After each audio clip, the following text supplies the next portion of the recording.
అందరికీ శనార్థులు మంచిగున్నారులా. ఏంది ఇలా నేను వచ్చినాను చూస్తున్నారా? వాని మళ్ళా లీవ్ పెట్టింది, అందుకని నేను వచ్చినా. సరే గాని ముందుగా హెడ్లైన్స్ చూద్దాం. ఒక ఊరిలున్నది ఒక్కటే ఇల్లు, ఈండ్ల సందుంటున్నారట తల్లి కొడుకులు. బుడ్డోడు పుట్టిండు 5 కిలోలు, మస్తు ఖుషి అవుతున్నారు అమ్మ నాయనలు. పెళ్లి పేరుతో పిల్ల చేతిలో మోసబోబోయిన రాజేష్. మా ఇద్దరి ఇష్టాలు సేమ్, నా లెక్కనే ఆలోచిస్తున్నారు తెలుసా. దీపావళి పండక్కి ఇంటికి వచ్చినాం, మళ్ళా సంక్రాంతి పండగకి వస్తాం కావచ్చు. అప్పటిదాకా ఈ దీపావళి జ్ఞాపకాలతోని బెంగళూరులో ఉందాము. మళ్ళా సంక్రాంతికి కుటుంబంతోని ఊరికొచ్చి మళ్ళా సంతోషంగా గడుపుదాం అనుకుంటా ఎన్నో ఊహలతోని పయనమైన ఎంతో మందికి అదే ఆఖరి ప్రయాణం అయిందుల్లా. ఇంజనీరింగ్ చదువైపోయి కొత్తగా బెంగళూరులో కొలువు కొట్టి దీపావళి పండుగకు ఇంటికొచ్చి మళ్ళా ఆఫీస్కని బెంగళూరు బయలుదేరిన ఈ చెల్లెకు ఇదే ఆఖరి ప్రయాణం అవుతుందని ఎవ్వరు అనుకోలేదు. దీపావళి పండుగకు భార్య పిల్లలతో కలిసి సొంతూరుకు వచ్చి సంతోషంగా గడిపి మళ్ళా బెంగళూరు బయలుదేరిన ఈ కుటుంబానికి ఇదే ఆఖరి ప్రయాణం అవుతుందని ఎవ్వరు అనుకోలేదు. ఇట్లా వీళ్ళనే కాదు, ఈ బస్సులో కాలిపోయి ప్రాణాలు వదిలిన ప్రతి ఒక్కరి స్టోరీ వింటే గుండె గరిగిపోయి కండ్ల నుంచి కన్నీళ్ళాగనే ఆగాయి. కర్నూలు జిల్లాలో జరిగిన కావేరీ బస్సు ప్రమాదం 2 తెలుగు రాష్ట్రాల జనాలనే కాదు, దేశంలో ఉన్న అందరి గుండెల్ని విండేసింది. విడిచిన వాళ్ళ బాడీలు ఏది ఎవరిదో కూడా గుర్తుపట్టలేని పరిస్థితి ఉన్నదంటే వాళ్ళ ఇంట్లో ఎట్లా తట్టుకుంటారు. దేవా, తలుసుకుంటేనే ఎట్లనో అనిపిస్తున్నది. మనకే ఇట్లా అనిపిస్తే ఇక వాళ్ళకి ఎట్లుండాలి చెప్పుండ్రి. ఇదంతా కూడా డ్రైవర్ తప్పే అని అంటున్నారు. మరి ఆ డ్రైవరే గనక మంటలు వచ్చుడుతోటి అందరినీ లేపి బస్సు దిగమంటే అసలు ఇట్లా అయ్యేదే కాదేమో. డ్రైవర్ ఇంకా కండక్టర్ వాళ్ళు ఉన్నారు, ఇద్దరు తలుచుకొని ఉండింటే అందరూ సేఫ్ అయ్యేవాళ్ళు. వాళ్ళ నిర్లక్ష్యం వల్లనే ఇదైందని నేను అనుకుంటున్నాను. ఆడికి ఇంకా కొందరు జప్పున లేచి అద్దాలు వలగొట్టుకొని కింద దునికేసరికి ప్రాణాలు కాపాడుకున్నారు. బస్సు తగలబడిపోతుంది, కొంతమంది కింద కూర్చుని ఏడుస్తున్నారు, ఎవరెవరు ఉన్నారని ఏడుస్తున్నారు. వాళ్ళ ఫోన్లు అన్నీ కూడా పాప అందులో కాలిపోయాయి. 20 మందికి ఎక్కువనే ప్రాణాలు పోయినాయట. ఒక ప్రయాణం ఇంతమంది ప్రాణాలు తీస్తుంది అనుకుంటే అసలు ఆ బస్సే ఇవ్వలెక్కకపోయి ఉండేటోళ్ళు. మరి ఆ భగవంతుడు ఎందుకు ఇట్లా చేసిండో ఏమో. తెలంగాణలో 33 జిల్లాలు, 600కు పైగా మండలాలు, 12,500కు పైగా గ్రామ పంచాయతీలు. చాలా మటుకు గ్రామ పంచాయతీలల్లా 100ల కొద్దు ఓటర్లు, కొన్ని గ్రామ పంచాయతీలల్లా వేలల్లో కూడా ఉంటారు. ఇప్పటికీ ఏ ఊరుకు పోయినా 10-20 ఇండ్లు కనబడతాయి. 50-60 మంది అయితే మ్యాక్సిమం ఉంటారు కదా. అయితే ఈ ఊర్లో మాత్రం అనగనగా ఒక ఊరు, ఆ ఊర్లో ఒక్కటే ఇల్లు, ఆ ఇంట్లో ఇద్దరే మనుషులు. అదే ఇంకో ఈ ఊరు, వాళ్ళే ఈ ఇద్దరు మనుషులు. మంచిర్యాల జిల్లా లక్షట్పేట మండలం బాలారావుపేట పంచాయతీ కిందికి వస్తుంది ఈ తల్లి కొడుకు ఉండే జువ్వి కూడా ఊరు. ఎటు చూసినా పంట పొలాలే తప్ప ఇంకో ఇల్లు ఉండదు, మూడో మనిషి కనబడడు. వీళ్ళిద్దరికీ ఇల్లే ప్రపంచం, వీళ్ళే మాట్లాడుకుంటారు, వీళ్ళే అన్ని పనులు చేసుకుంటారు. చెప్పన్నా, ఇదివరకు ఇల్లు ఉండేటియా? ముందుగాల నుంచి ఇట్లా ఒకటే ఇల్లు ఉన్నదా మీది? 250 కడప ఊరుండే, ఇప్పుడు అందరు తహసీలే కట్టక వెళ్ళిపోయారు. పొంగ మా తాత మిగిలిండు, తాత వెనక మా అయ్య ఉన్నాడు, అయ్య విన్నారు కదా ఇదాట ముచ్చట. అందరు వెళ్ళిపోతే వీళ్ళ తాత ఒక్కడే ఉన్నాడట. ఇదే ఫ్యామిలీ ఇంకో ఇప్పుడు ఇట్లా ఇద్దరు అయ్యిండ్రు. చెప్పవ్వా, నీకు ఎంతమంది పిల్లలు? 5 కొడుకులు అయితే 3 పోయిండ్రు. ఒక్కరు తాళ్ళ పెట్టిన ఉన్నాడు, నన్ను పట్టుకుని చిన్నోడు ఉన్నాడు. ఇక నా కాలు చేతులు దగ్గర పోయినాయి. ఈ అన్న పిల్లలు కూడా అక్కడోళ్ళు ఉంటుంటే ఈ అన్నేమో తల్లికి వండి పెట్టుకుంటా ఈయనే ఉంటున్నాడట. కాకపోతే కరెంటు లేక తిప్పలైతున్నదట. అందుకే ఆఫీసర్లు జర కరెంటు పోల్ వేసి మా ఇంటికి కరెంట్ సప్లై చెయ్యండ్రి, కరెంటు బిల్లు కూడా కడతాం, జర మమ్మల్ని పట్టించుకోరి అని అంటున్నారు.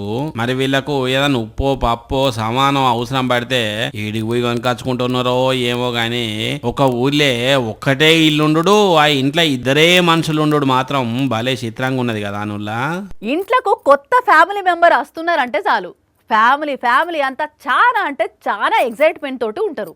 అట్లనే జర్రంతా టెన్షన్తో కూడా ఉంటారు. ఎన్ని కిలోలు పుడతారో, ఒకవేళ తక్కువ బరువు పుడితే ఎట్లా? పుట్టిన పిల్లలు మళ్ళా ఎప్పటి వరకు రికవర్ అవుతారని అనుకుంటారు. ఆఖరికి 2.5-3 కిలోలని డాక్టర్లు చెప్పగానే మస్తు ఖుషి అవుతారు కదా. అయితే ఈడ బుడ్డోడు ఎన్ని కిలోలు పుట్టిండంటే 3 కాదు, 3.5 కాదు, 4 కాదు, 4.5 కాదు, 5 కిలోల బరువుతోని పుట్టి అమ్మా నాయనల్ని ఆనంద పెట్టిండు ఇంకో ఈ బాల భీముడు. అగో చూడుండ్రి బుజ్జిగాడు ఎంత బుజ్జిగా ఆడుకుంటుండో, మెలికలు తిరుగుతున్నాడు. ఇక వీని చూసి నాయన ఎంత సంతోషపడుతున్నాడో చూడుర్రి. భద్రాద్రి కొత్తగూడెం జిల్లా మనుగురువిల్లది. తల్లి రాణి, తండ్రి బాబు. రాణికి పురిటి నొప్పులు వస్తే సీదా గవర్నమెంట్ దవాఖానకు తీసుకపోతే టెస్టులు చేసిన డాక్టర్లు ఆపరేషన్ చేస్తే పన్నంటి మగ బిడ్డకు జన్మనిచ్చింది. ఇక వెంటనే బిడ్డ బారు ఎంత అని జోకితే ఇంకో ఇట్లా 5 కిలోలున్న చూసి డాక్టర్లే ఆశ్చర్యపోయిరట. నూటికో కోటికో ఎవరికో ఒకరికే ఇంతగానం బరువుతోని పిల్లలు పుడతారట. మరి వీళ్ళమ్మ అంత ఆరోగ్యంగా ఉండి ఉంటది, అందుకే పుట్టిన బుడ్డోడు కూడా ఇంత బలంగా పుట్టిండు. కానీ ఎందుకైతే అందుకయ్య ఓసారి అయితే దిష్టి తీసేయి రమ్మలు అని అంటున్నారు. ఈ పిల్లగాన్ని చూసిన కొందరు పెద్ద మనుషులు. మా గల్లీలో సీసీ రోడ్లు పోయాలి, మా ఊరుకు రోడ్ వేయాలి, మా ఊరుకు మంచినీళ్ళ బోర్ వేయాలి, కరెంటు దిప్పలు లేకుండా ట్రాన్స్ఫారం పెట్టాలనని పబ్లిక్ ఏం చేస్తారులా? కలెక్టర్కు వినతి పత్రం అన్నా ఇస్తారు, లేకుంటే ధర్నా అయినా చేస్తారు కదా. అయితే ఇక్కడ మాత్రం ఈ వీళ్ళకున్న ప్రాబ్లానికి ఏం చేసిర్రంటే వినతి పత్రాలు ఇచ్చి విసుగొచ్చింది. నోటి మాటతోని బతిలాడి బాధ అవుతున్నది. అయినా మా గోడును పట్టించుకుంటలేరు, మా రోడ్లను బాగు చేస్తలేరు అని గుంతలు పడ్డ రోడ్లకు పూలదండలేసి పూజలు చేసిండ్రు. కర్ణాటక రాష్ట్రంలో ఈ అన్నలు అగ చూడండి ఎంతగానం పూలదండలేసిండ్రో, ఎట్లా దీపాలు వెలిగిస్తున్నారో. మామూలుగా లేవు కదా గుంతలు. బస్సులు కార్లే చూడండి ఎంతగానో ఇబ్బంది పడుకుంటూ పోతున్నాయో. మామూలు రోజుల్లోనేమో గుంతల్లోకించి దుమ్ములేస్తున్నదట, వర్షాలు పడితే నీళ్లు చేరి జనాలు కింద పడిపోతున్నారట. అట్లా పడి పాపం చాలా మందికి కాళ్ళు రెక్కలు కూడా ఇరిగినాయట. జరొక 2 ట్రిప్పుల కంకర పోసి ఇంత డాంబర్ వేసి పోండ్రి సార్లు అని ఎన్నిసార్లు ఆఫీసర్ల చుట్టూ తిరిగినా ఎవ్వరు దేకకుండేసరికి ఏం చేయాలనో తెలియక రోడ్డు మీదనే ఇట్లా నిరసన తెలిపిండ్రు. మరి ఆఫీసర్లు ఎందుకు స్పందిస్తలేరో, ఎందుకు రోడ్డు పోస్తలేరో వాళ్ళకే తెలియాలి. కానీ వామ్మో రోడ్డు మీద గుంతలు మాత్రం మామూలుగా ఊపండి. పొద్దుందాకా పనిచేసి పొద్దుందాకా ఓ 90 వేసే బ్యాచ్ ఊర్లల్లో చాలా మందే ఉంటారు. ఏమైందిరాగాక ఇక పోదాం పాని ఒగలంటే అరే నేను నీకోసమే వస్తున్నా పారా అనుకుంటా సోపతులు కట్టి మరీ తాగేటందుకు పోతారు. ఇక కొందరైతే ముచ్చట్లల్లా పడి మస్తు తాగుతుంటారు, పైసలన్నీ వేస్ట్ చేసుకుంటారు, చేసిన కష్టమంతా తాగేటందుకే పెడుతుంటారు. అందుకే అటువంటి బాధ ఎవ్వరికి ఉండొద్దని చెప్పి గిడ ఊరోళ్ళు ఏం చేసిండ్రంటే ఈ వార్త మందు తాగే అలవాటు లేని వాళ్ళకు మస్తు అంటే మస్తు కిక్కిస్తుంది. అట్లనే మందు తాగేటోళ్ళకేమో ఉన్న కిక్కునంత దించుతుంది. అవునులా, ఎందుకంటే చూడుండ్రి మరి వీళ్ళంతా ఏమని ప్రతిజ్ఞ చేస్తున్నారు. కుటుంబ రహిత గ్రామంగా ప్రకటించుకొనిచున్నాము. మా గ్రామంలో ఎవరైనా కుటుంబ కానీ నాటుసార తయారీదారులు కానీ మా గ్రామంలోని బెల్ట్ షాపులు మా గ్రామంలో ఉండకూడదని నిర్ణయించుకున్నాము. ఇట్టి ఉల్లంఘన అతిక్రమించిన వారి రూపాయలు 50,000 జరిమానా విధించబడును. మా గ్రామ ప్రజలు, యువకులు, మహిళలు అందరూ కలిసి ఏకగ్రీవంగా గ్రామ వేదికలో తీర్మానించడమైనది. అర్థమైందానులా, వీళ్ళ ఊర్లా ఈ కాడ నుంచి ఎవ్వరు మందు తాగొద్దు, అమ్మొద్దు. బెల్ట్ షాపులు పెట్టినా, మందు అమ్మినా, గుడుంబ తయారు చేసిన బయటికి గుంజి మరి 50,000 రూపాయల జురుమానా వేస్తారట. ఇది మంచిర్యాల జిల్లా వేమనపల్లి మండలం సుంపుటం ఊరు. మద్య నిషేధం గ్రామంగా యేసుడు కోసం ఇట్లా గ్రామ కమిటీ తీర్మానం చేసింది. దీనికి పోలీసులు, ఆబ్కారీ శాఖ ఆఫీసర్లు కూడా సహకరించాలని కోరిర్రు. ఇక దీని మీద అమ్మలక్కలు మస్తు ఖుషి అయితే మందు తాగే అన్నలు అరరరరరే ఇప్పుడు మా పరిస్థితి ఏంది అని లోపల ఎంత కుమిలిపోతున్నారో పాపం. అమ్మో ఈ రాజేష్ వచ్చే టైం అయింది, ఈయన వస్తున్నాడు అంటేనే గుబులు అవుతుంటది. ఒక్క మాట కూడా చక్కగా మాట్లాడాడు, తింగ రోడు. ఇంకియాల నేను వచ్చినని తెలిస్తే ఇంకింత సతాయిస్తుడా కదా. అసలు ఏడున్నాడో ఇంతకు. ఈయనేంది వాడతదేమంటే వాంతో వచ్చేటట్టు పాటలు పాడుతున్నాడు. ఓయమ్మో ఈయన గారు లోపల గీ కళలు కూడా ఉన్నాయా? అయ్యా రాజేషు, ఏందబ్బా వాయిస్ మెసేజ్లు సరే గాని వార్త సంగతి ఏంది? ఏదో ఒకటి చెప్పుకోపో. ఏదో ఒకటి చెప్పుడేంది మెంటలా? ఆయన ఎవరితోటి ఫోన్లో అంతగానో హొయ్యలు పోతున్నావు? మా పిల్ల నిజంగా పిల్లనేనా? అంటే ఈ మధ్యన అమ్మాయిలాగా చాటింగ్ చేసుకుంటా మోసాలు చేస్తున్నారు కదా అని. పిల్లనా కాదా తెలుసుకోలేనంత పిల్ల బచ్చాగండి అనుకుంటారా నేను? మాకెప్పుడు పరిచయం చేస్తున్నావు మరి మీ పిల్లను? నేనే కలవలేదు ఇంకా. అదేంది? మ్యాట్రిమోనీ సైట్ లో పరిచయం అయిందబ్బా. మా ఇద్దరు ఇష్టాలు సేమ్, నా లెక్కనే ఆలోచిస్తున్నది తెలుసా. మ్యాట్రిమోనీలోనా? తను నీ నెంబర్ తీసుకున్నది కానీ తన నంబర్ నీకు ఇవ్వకుండా ఓన్లీ సోషల్ మీడియాలో మెసేజ్లు పెడుతున్నదా? ఏ నీకెట్లా తెలుసు? అయితే పక్కా ఇది తేడా కేసే రాజేష్. తేడా లేదు పేడా లేదు. పేడా అంటే గుర్తొచ్చింది, మొన్న దివాళీకి నాకు స్వీట్ బాక్స్ కూడా పంపింది తెలుసా. స్వీట్ పెట్టి చీట్ చేస్తున్నది నిన్ను. నా పిల్ల గురించి పిచ్చి పిచ్చిగా మాట్లాడకు చెప్తున్నా. అయ్యో ఎట్లా చెప్పాలి నీకు? ఆ నేను ఫారెన్ లో ఉన్నా, రాగానే కలుద్దాం, పెళ్లి చేసుకుందాం అన్నదా.